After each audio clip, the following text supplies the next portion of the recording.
All right, team, welcome back. Today's episode is brought to us by Liquid IV, America's #1 leading hydration supplement.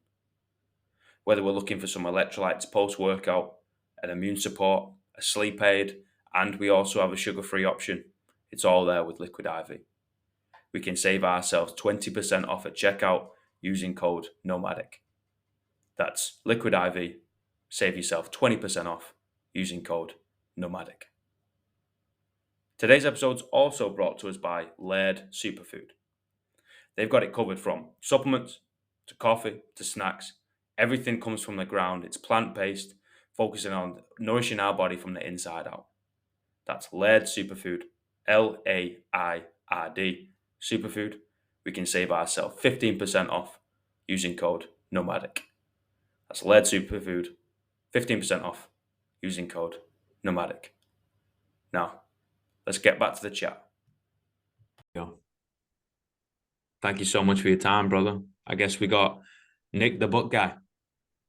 We got Nick, the book guy, and we got Alex, the nomad guy. Hey, what's your favorite book? How about we flip the script? I'll interview you to kick things off. Oh, I love that, man. I like Talk Like Ted.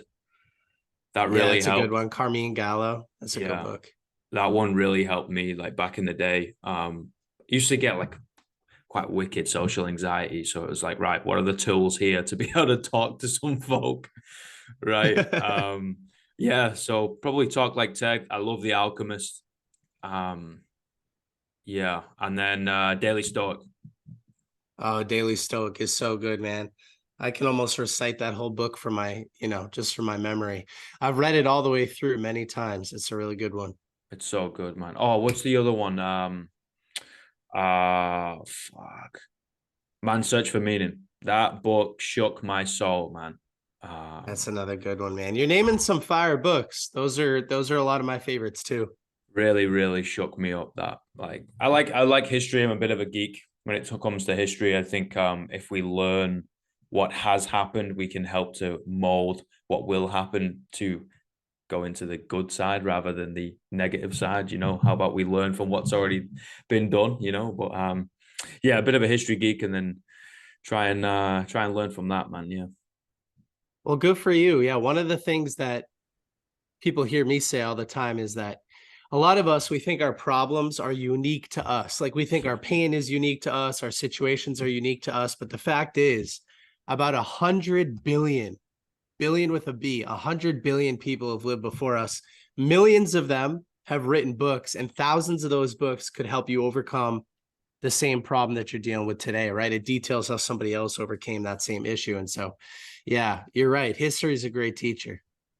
I mean, just like reading meditations, right? Or even those snippets from the Daily Stoic, like people were writing these literally 2000 years ago, I and they're know. they're asking the same questions as we ask the mirror every morning. I was like, what's my purpose? Why am I here? What is life? It's all these existential crisis questions that, like, oh, we still haven't got the answer to. And people all the way back then who we thought were peasants in terms of intelligence, yeah, they were asking the same questions. We're in the same spot. Yeah, it's funny. It's funny that TikTok or Instagram trend about like ask your boyfriend how often he thinks about the Roman Empire or whatever that thing is going around. And it's funny because I've been a fan of stoicism for years now. And it's like, yeah, I probably think about it pretty regularly compared to the average person because I'm in Marcus's head like every week. You know what I mean? Yeah. Yeah. What got you into stoicism? My friend Alec gifted me a copy of the Daily Stoic all the way back in, man, maybe like 2018. Uh-huh. So 2019, somewhere in that range. And his plan was every day, because we were like really good friends.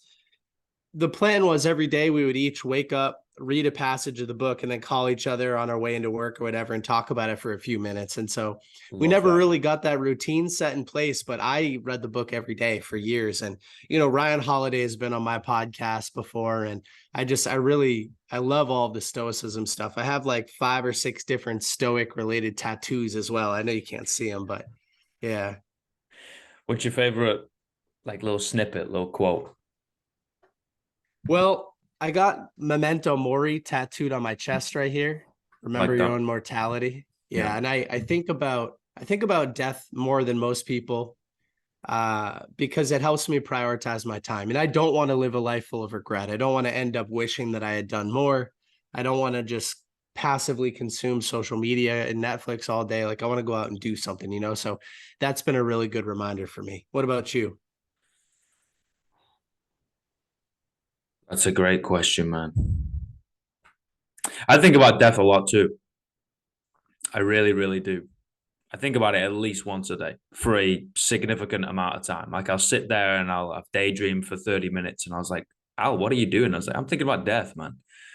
Like of, are we supposed to be in this sort of trance, a numbed state of in the middle of the pendulum until we end up dying? We've heard that quote of, many people die at 25 and they're buried at 75, most people.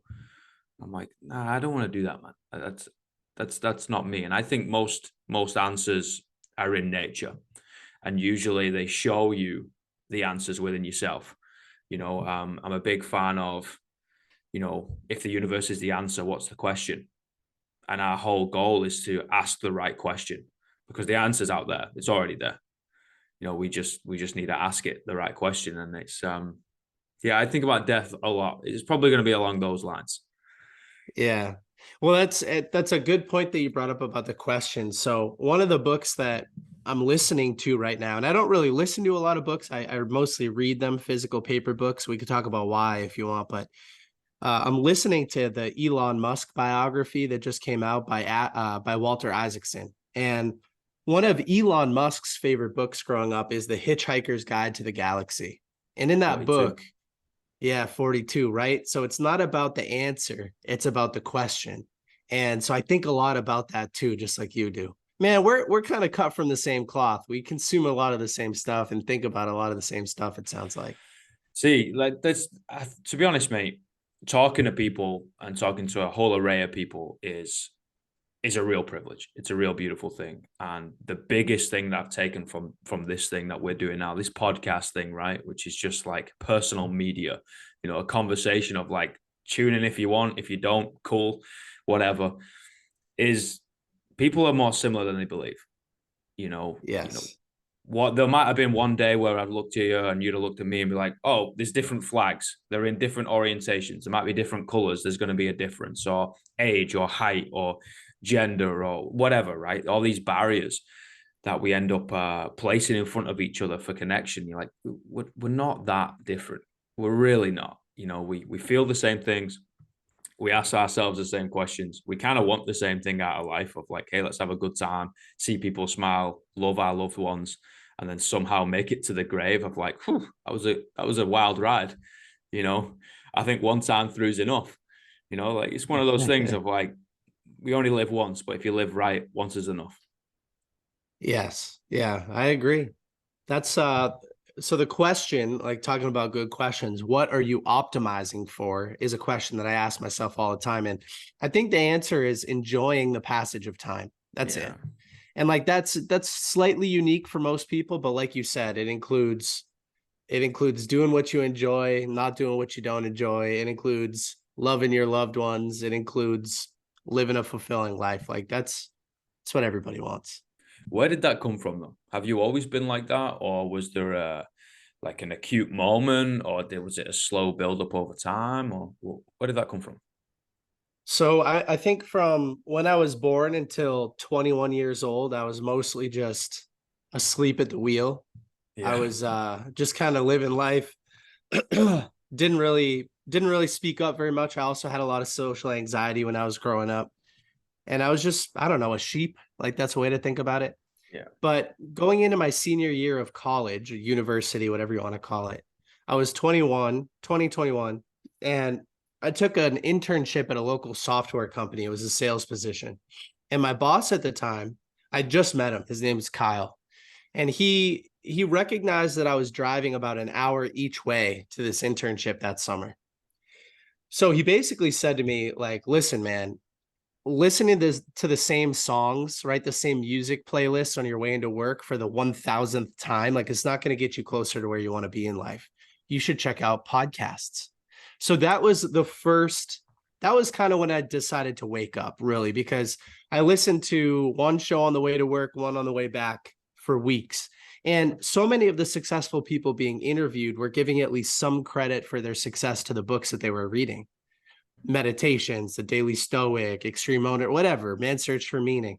And so I just kind of had this realization that if I was deliberately choosing not to read these books, then I was also choosing to live under my potential. And I didn't want to do that. So from there, it's been a slow buildup over the last 10 years or so, 8, 9 years. But that was like the moment where I sort of woke up. What about you? What was that moment for you? That's a really good question. I've always been a bit curious. Some say, in fact, many say rebellious, but that's just the Northern Englishman in me. Of like, you tell me to do something, my first thing is either going to be why or fuck off. And ideally I stick to the first one, but the second one comes out a lot. So it's like, why? Why have we got to do this? Where are we going? What's the point? Because if there's no point in doing it, why should we do it? I don't get it. It doesn't. 2 and 2 is not 5. The whole 1984. I start questioning. But I think people have taught me. I really do. I got again a privilege of coaching. I coach CrossFit, coach fitness, right? I see people. They come in, we do the fitness thing. I give them a high five. I tell them, peace out. We'll see you tomorrow.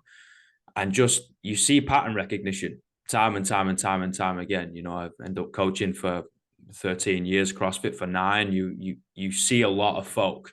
I moved around a lot, so I've probably had the privilege of coaching about 10,000, maybe a little bit more, maybe a little bit under, like around about 10,000 people. That's a lot of people. That's a lot of information. I can learn from a lot of people.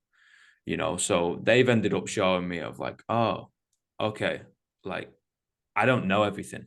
I really don't. To help this person, I need to learn something different. I need to communicate in a different way. Or they say something, I'm like, what are you talking about? PNL, what's that? Business. What are you talking about? I'm just a guy teaching adult PE. So over time you end up asking questions, asking the right question, I guess, or asking the right people a certain question. And you kind of learn from there. And I think it's been a bit of a slow burner. I could probably write a book the size of a skyscraper of the lessons that I've learned just from coaching people. Yeah, well, it's great to learn from people like that. And you mentioned 1984. Before we press record, you were like, "What's your favorite fiction book?" 1984 is up there, but is it even really fiction? Right? That's the joke going around these days. Yeah, yeah. Or is it a nonfiction? It's like The Simpsons, right? Always predicting the future. That's scary, man. Matt Yeah, it Groening, he is. knows things. I know. Maybe he's an Yeah, it's kind alien. of wild.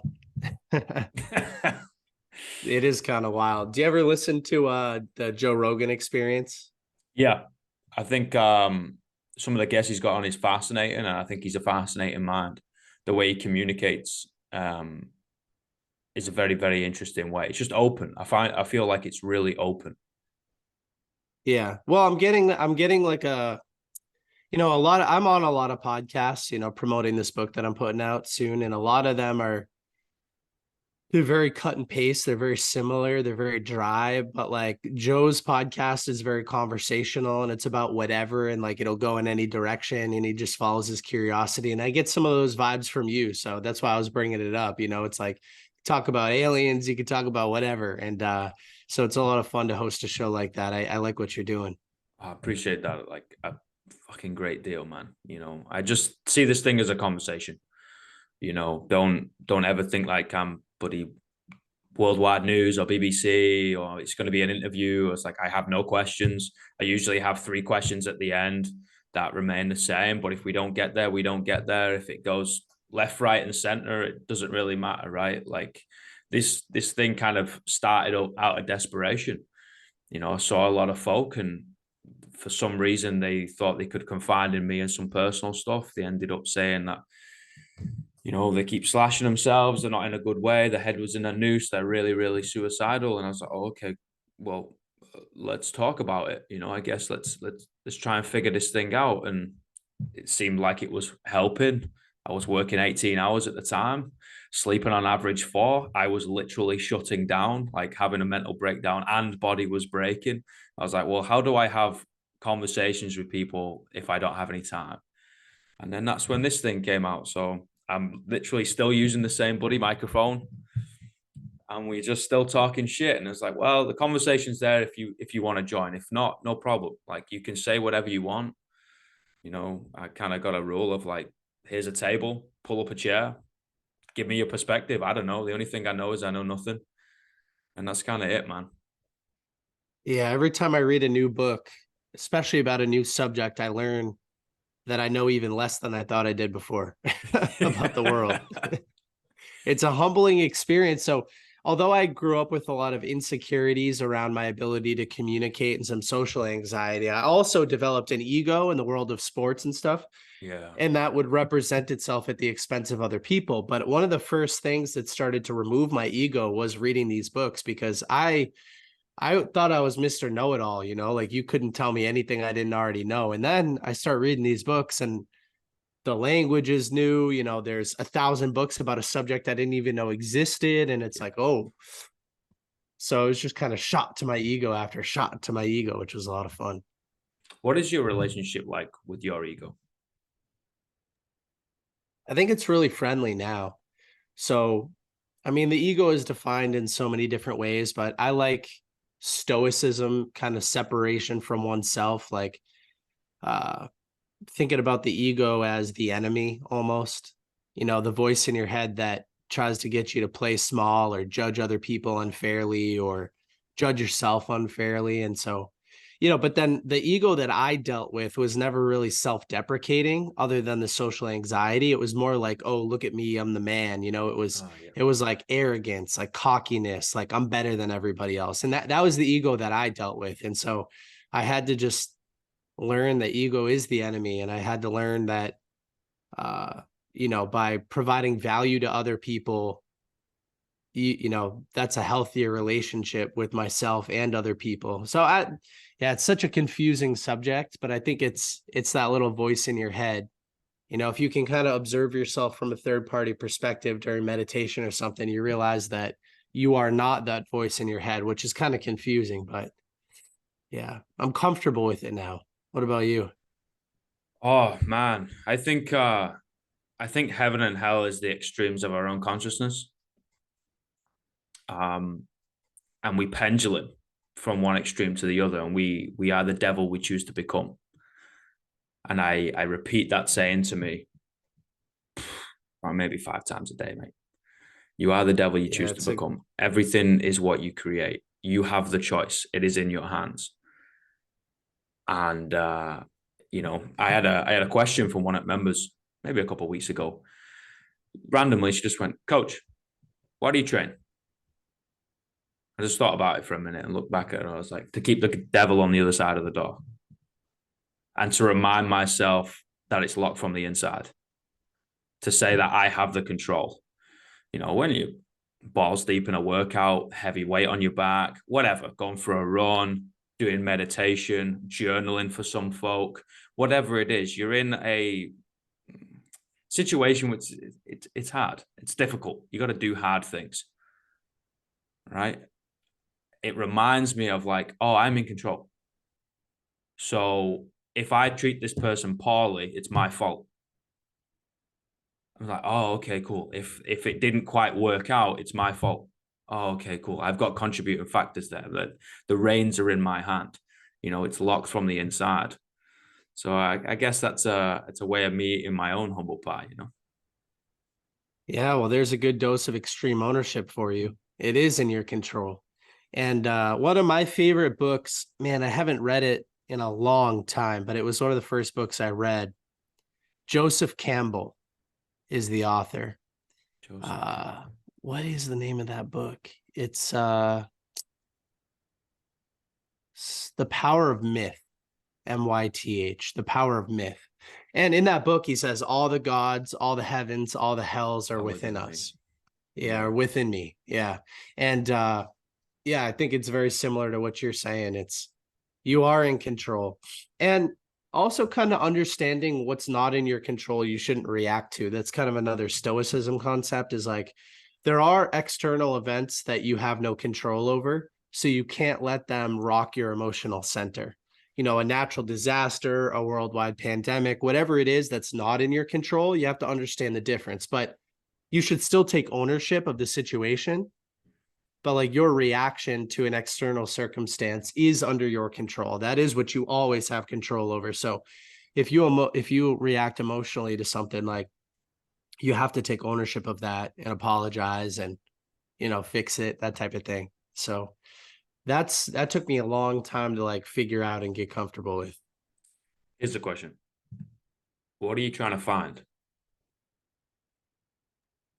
What am I trying to find? Yeah. I'll tell you, I found most of what I was looking for over the past 10 years. Wow. Because when I think about a lot of people ask me about vision. What do you want your life to look like in 5 years? And I just say more of the same, really. Like, I've put 10 years in of very hard work. I've read 500 personal development books. I've implemented something from almost all of them. I've interviewed all my heroes. And like at some point, you're supposed to get there. And I feel like I'm close. Yes, I want more of an impact. I want more money. I could be a little bit healthier, I'm sure. I don't know if I could be happier though. So I don't know if I'm looking for anything. Like I just want more of the same. Mhm. But I've only been able to confidently articulate that recently, because there were a lot of things that I hadn't accomplished. And the more I focus on the process, like the more I focus on finding enjoyment in what I do on a day-to-day basis and less about the outcomes, like I think I'm there. I wake up happy. I don't feel stress or anxiety. I don't think about depression at all. I make a positive impact on the people that I come in contact with. I'm not mean or emotionally reactive anymore. I have money, I have my health. So like I don't know if there's more of those things, but like I kind of at that enough, not enough for the rest of my life, but enough on a daily basis type of thing. What pulls you? Well, I do think our purpose comes from our pain. And so for me, books help me overcome a lot of pain. That's the space that I work in full time. So what pulls me is the idea that the right book at the right time can change somebody's life. And that's what I'm focused on doing every day, providing book recommendations, interviewing authors, helping authors get their book in the right hands behind the scenes with my agency. I just wrote my first book. So that's what I believe is your purpose comes from your pain. Books help me overcome a lot of pain. Now I want to help books get in the right hands of people who have pain and overcome that pain. So that's what pulls me. Your purpose comes from your pain. I think that is such a beautiful concept, mate.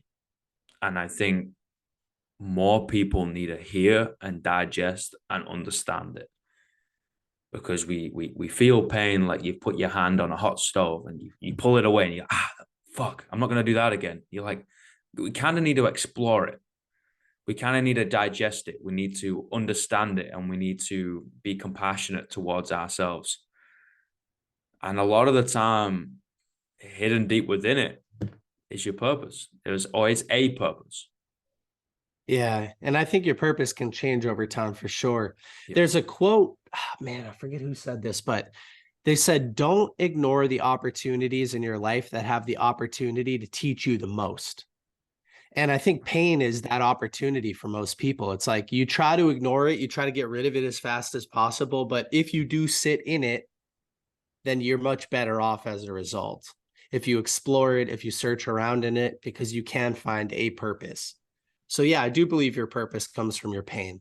So many people are just trying to solve a problem for their younger self, right? Like for me, this book I'm putting out is all about effective implementation, taking better action on the books we're reading, so that when you read Extreme Ownership, your leadership in your life improves. It doesn't just go in one ear and out the other, right? Because when I first started, I knew these books could solve the problems, but I didn't really know how. So now I'm trying to like help my younger self. I'm like, let me serve you. Let me give you the tips and tricks and strategies that I've learned over the last 10 years, so that you can get there more efficiently with less pain. Because I think experience, like your own experience, is such a wonderful teacher, but other people's experiences are even better teachers because you can understand the lesson without going through the pain yourself, which is fun too. Yeah, I mean that's optimal, right? It is. Yeah. Yeah, it's funny how little people question the efficacy of what they're doing. I mean, I have the conversation all the time, mate. Probably every class. In fact, definitely every class. Hey guys, how you doing? Yeah, all right. Is it getting any better? You know, that injury from that physio or whatever. Uh, Same. Well, why are you doing it? Why are we doing the same thing over and over again and expecting different results? Right? They're pretty wise man. Insanity. Yeah, pretty wise man said that was the definition of insanity. I think we're gonna go with that. You know, it's like, why don't we try this up? How do we take this piece of information, just one, let's read one page. That's why I think the Daily Stoic really worked for me, man. You know, it's smaller passages. I can go one page and I can think about it. And then I'm like, oh, okay, cool. How do I then implement this? Like, how can then we then benefit in real time? You know, you can pick it up, digest it, sit it down, get out in the world and give it a crack. And maybe we can come back to the same page and be like, well, that didn't quite work. I was like, great. It's not a failure. You know, it's not like you fucked up. No. It just didn't work. Cool. So how are we going to make it work? It didn't translate to the environment in which you stand right now. And that's okay. We just have to mold it, adapt it, shape it, try it again. And then we'll get there. Yeah, it's one of my biggest qualms growing up in the US public education system is that they teach you that failure is a bad thing. Yeah. You know, you're taught to avoid failure, avoid embarrassment in front of the class, avoid getting bad grades. But then you start your own business and you get out there in the real world and you realize that failure is the best. It's just part of the process and it's where you learn the most. Again, pain is where you learn the most. So it's like if you can sit in there and you can meditate in it and reflect in it and learn from it, it's like that's where the growth happens. You don't really grow when you're winning. You just keep doing the same old thing because you're winning. But like losing, failure, pain teaches you that you have to iterate and improve before you try again. So again, that's where the growth comes from. And I think I wish that more people taught that at a younger age. Yeah, me too, man. You know, the UK has fallen victim to the same thing as the States of like, here's a piece of information. Do us a favor in 6 months' time. Can you regurgitate it back to us? You know, and it becomes a memory game at the end of the day rather than anything else. And I was like, well, aren't we supposed to be able to encourage these kids to mold themselves and be malleable enough to change? To then try and then break and then figure out and then learn and grow and break again. And it's like, yeah, we're supposed to adapt and change and grow. We're not supposed to be stagnant. Stagnation is what we're like purgatory. You know, my Gramps, he's no longer here, but he had a really big belief that this life is purgatory. And to be honest, the more times I think about it, the more I see it being true. So I try not to think about it too much because I'm like, you know what? I could believe that. But I think about it now in the terms of, oh, we have to try and change. You know, I have to seek out information that disproves my current beliefs because maybe it strengthens my beliefs. Maybe it just says, in fact, actually, I was right all along. Most of the time, it means, oh, okay, there is different ways. There is more ways to skin the cat because we can't stay the same, man. Yeah. Well, that's shout out back to Joe Rogan. That's why I love listening to his podcast because he invites people on that he disagrees with and that have different perspectives. And he doesn't try to shut them out. He just sits back and he listens and he learns. And I think that's so cool. It's a beautiful thing. I got 3 questions. Hit me. What's the greatest piece of life advice you've ever received? When I was in my early 20s, I wanted to take a jump from my full-time job into Book Thinkers, which was just a side hustle, but it didn't have any success at the time.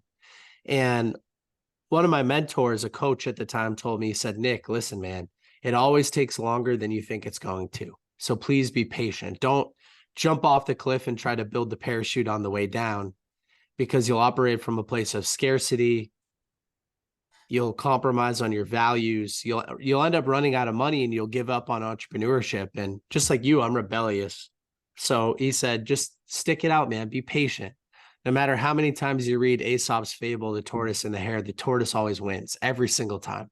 Please be patient.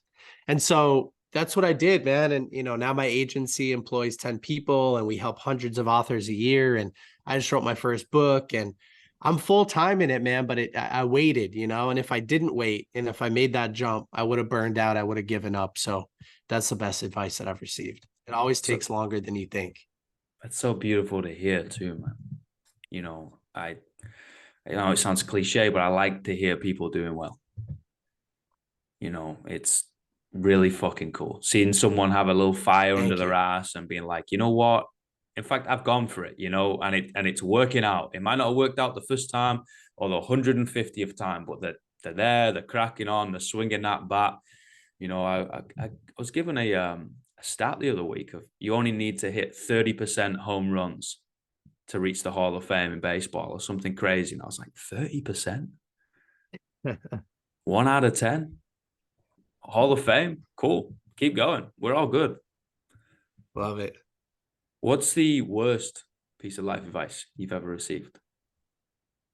There was a point in my business where a business partner and I were sort of seeing different visions for book thinkers, and he told me to quit the business. He told me, hey man, I don't think this is going to work out for us. I think that, well, he quit. He was like, I'm done. But he was like, listen man, I think you should stop too. I think you should give up on this. It's not going to work out. And I think he was being sincere at the time. Like he genuinely believed that book thinkers, my business, wasn't going to work out. And so he was looking out for me. But it's the worst piece of advice, man, because here I am today living my dream life. And if I'd given up on that, I know for a fact I wouldn't be. Because again, businesses take a long time to build, and it's taken a long time to build. And through failure, I've found opportunity. But yeah, I think that was the worst piece of advice. The other, I'll throw one more out there too, which is that this idea of big leaps, big giant risks all the time, it's not sustainable. And if you try to go out there and make $1 million by the end of the month and you're upset that you didn't do it and you end up giving up, like it would have been better off to set a more realistic goal, build some momentum, build a foundation and work from there. So I'm all about thinking big, quantum leaps. Price Pritchett, shout out, awesome idea, but you have to jump from a foundation. You can't jump without a foundation. That's it, man. I think people underestimate the menial, slow work, right? Of just like, oh, this is just a grind, man. You're like, yeah, what did you expect? I got a saying of like, you got to dig holes. Every day you're going to go outside, you're going to dig a hole. Some days you're Yeah. going to go out with a shovel. One days you're going to go out with a bulldozer. The next time you're going to go out with a teaspoon. And then maybe on the fourth day, you're going to go out with your bare hands. But every day you got to go outside and you got to dig a hole. And that's it. Take dirt from one place and you put it in the next. And like, if you need that reminder, go outside with a teaspoon and dig yourself a hole. It is painstakingly slow. But that's what you got to do, man. Just literally one foot in front of the other. Just bum shuffle your way to the top of Mount Everest. Yes, I love it. 30-year overnight sensation. Last I question. love it. What are the 3 words you would tell your younger self? Slow and steady. Just slow and steady wins the race. Slow and steady, brick by brick, Brick by brick. dirt by dirt, however you want to say it. Absolutely. Big fucking holes. Yeah. That might be my English way of putting it. Brother, I can't wait to get my hands on it, man. When's it come out? November 1st. So it's available for pre-order in most of the world. But by November 1st, it should be available for pre-order everywhere. So whatever your favorite online retailer is, check it out. Rise of the Reader, strategies for mastering your reading habits and applying what you learn. Rise of the Reader. Did you decide on which cover to go from? I did, yes. So it's I went with the color just because more people voted that way. I got my community involved at every step of the way, and yeah. So more people decided on the one with more color. And So yeah, really excited to get it out there. In fact, I have some early copies already. So I liked it. Rise of the Reader. I preferred that Yeah, one. That's the one I voted for. good, good. Looks good, man. Love it. Mate, I Thank can't you. wait for it to come out. I can't wait to get stuck in. More than likely, with my reading speed, it will take me 2 years to get through it, but it's okay. I'll get through it. 2 years, well worth it. Yeah, well Yes. worth it, 100%, mate. Take some stuff from it, implement it. Can't wait. And we'll get you back Thank on you. once I've read it, Love it, man. Yeah, I'm always happy to come back. mate. Thank you so much for your time, brother. This has been an honor and a privilege. Yeah, you're the man. Thank you. No. I'm just a man. That's all. Have a good Both day, of man. us. We'll speak soon, yeah? My man. Peace. See you later, everybody. Cheers.